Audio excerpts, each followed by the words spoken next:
That's how I got into it. 1 minute a regular cabbie, the next a respected mafioso. You were all right with killing people? Usually people have a problem with that. You know, I ain't one of those people with a thirst for blood. I don't need violence in my life, and I don't look for trouble, but I also don't have any remorse. They wanted to outsmart us, so we had to outsmart them. No excuses. It was all the same to me. I wasn't interested in the fates of other people. Everybody said it was just business, and that the family sticks together. It was different from living alone and nobody giving a damn about you. Suddenly you're respected by all the people you meet. Everybody knows you can help them, but you can also destroy their lives. And everybody tries to ingratiate themselves to you. And what about the police? You just walked away, just like that, from a massacre. Didn't you have any problem with this? You work for the police. You ought to know. You know, the Mafia runs the whole city. The Salieri family makes over 25 million bucks every year. The papers were full of it. But nobody saw nothing. If they wanted to stay alive. We paid off the bureaucrats $6 grand a month. Your bosses had liquor at trade price and got payouts for special jobs from both Salieri and Morello. Case closed, lack of evidence. Cops would even move shipments of drink for us. I guess you'd have heard something about that. So what about your two friends? Well, they were better off than you'd think. Salieri had a good doc for his boys, and it's not like he ever asked any questions.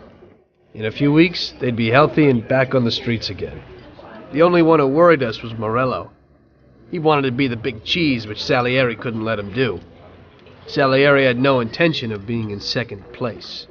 You know, a person becomes a Don because of his thirst for power, and he doesn't care about any other rules than his own. That's how it is, Detective. So he'd be his own boss, independent of the police, of the state, of anyone. That's why a person becomes a Don. Salieri and Morello both wanted it all. They kept sparring with each other, but they both knew that if it all blew up, it would be hell. The big difference between them was in their methods. I heard a little story about Morello.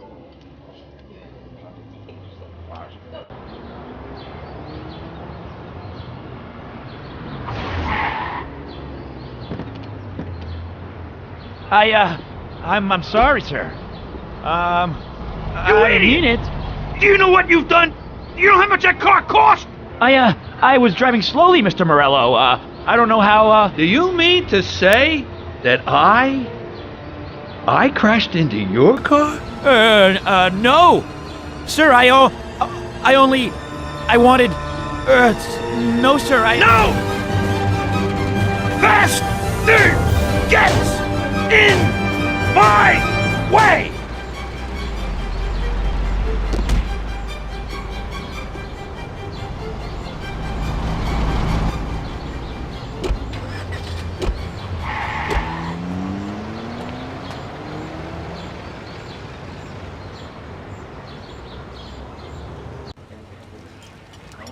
Salieri built his respect as a businessman. Everybody knew that they didn't need to fear him if they did what they should. They knew that if they needed something, they could come to Mr. Salieri. So Salieri made friends, often helped people with various problems, and expected the same in return. When somebody crossed him, they broke a cardinal rule, and everybody knew what would happen. Morello was just a mean bastard. He built his power through violence. Even his friends feared him. Most people just tried to avoid him.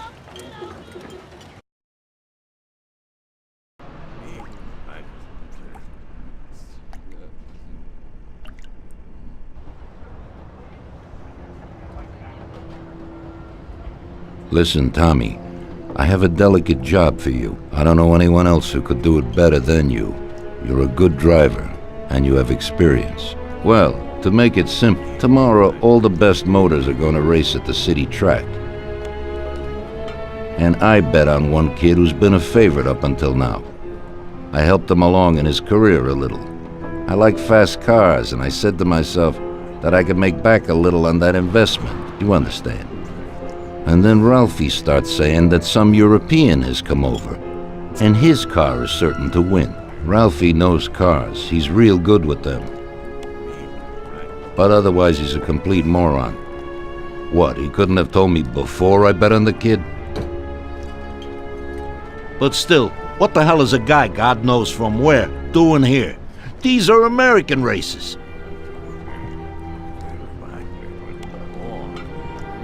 Me and the consigliere here were thinking about what to do. Because a lot of our boys have bet the same as me, and they certainly wouldn't be happy if they lost their dough. And how would that make me look? Like an old idiot. Tommy, I can't let that happen. We thought, with our consigliere, about what to do with it. If something happens to him, that's no way. It won't be fair play. I won't enjoy my winning at all.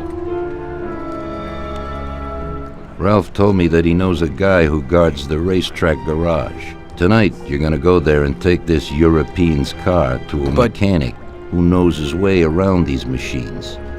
He'll take a look at theirs and maybe improve ours. As soon as he's finished working on it, you'll take it back. It's important that the car is back in its place before anybody catches on. And don't even think about crashing it or getting caught by the cops. Are we clear? Yes, boss. If you pull it off, you'll of course get a share of the winnings. Now go. Ralph will tell you where and how. Tom, time's slipping away. Now's not the time to talk. We'll have a glass of something later, after closing time.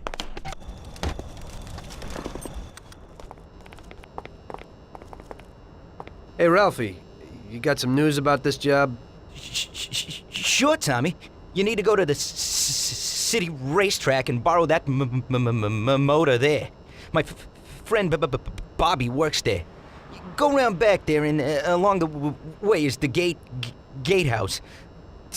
Tell Bobby that Ralph sent you, and Bobby will take you to the car. It's already been agreed with him.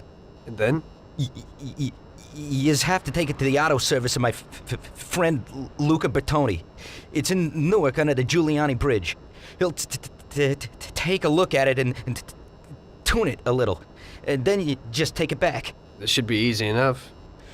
But you gotta get it done before 1:15 a.m. when the guard changes, so that nobody knows that somebody drove the motor in the night. There can't even be a scratch on it, and try to avoid the cops. They mustn't catch you. And how'll I get there?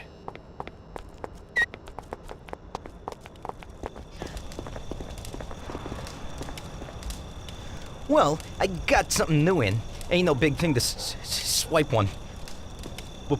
Watch. You just stick a piece of wire in here and twist it a little, and you get inside where you gotta join these two wires. Yeah, it shouldn't be a problem. Thanks, Ralphie. Now don't you go sparing the gas, Tom.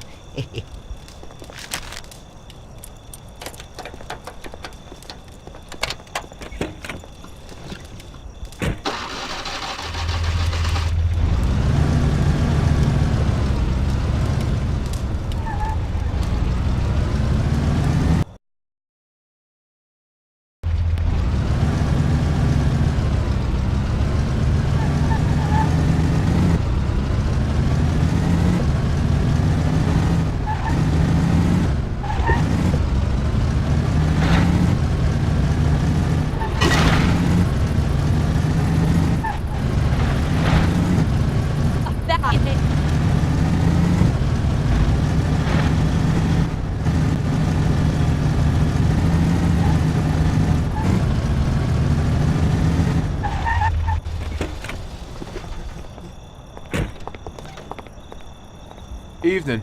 You must be Ralph's friend. That's right. Okay, we'll take your car.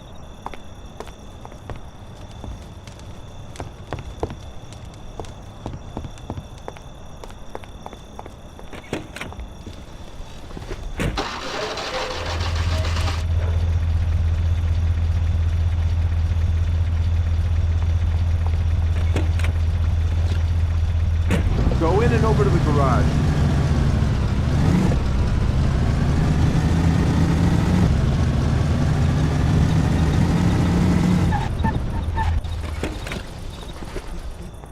Okay, we're here, buddy.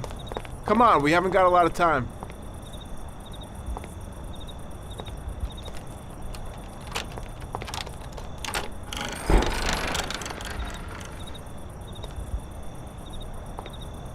Okay, is that it? Yeah, buddy, be real careful. There can't even be a scratch on it. And avoid the cops like the devil, because this car will be real obvious. That's right. In about half an hour, the second guard will come. So you gotta be back by then, buddy. And be real careful, that car goes fast. Maybe it's the fastest car in the world, who knows? Sure, Bobby, no problem. I'll take care of it in a half hour.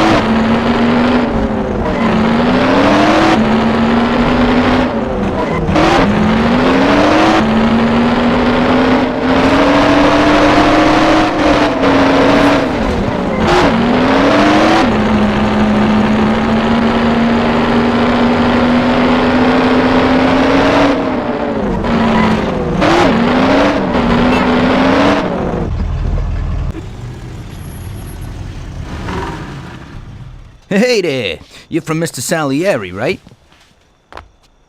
I'm Lucas Bertone. Hi, I'm Tom.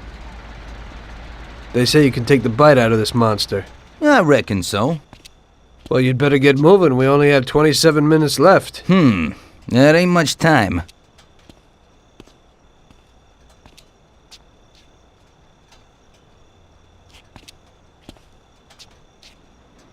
We'll see what could be done. You can hang out a while.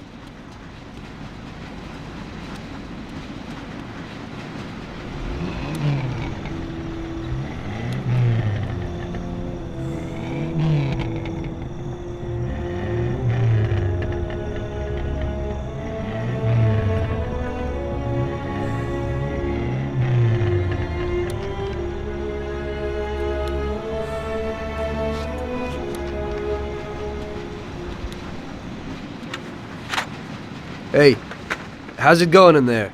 Just finished. You can go.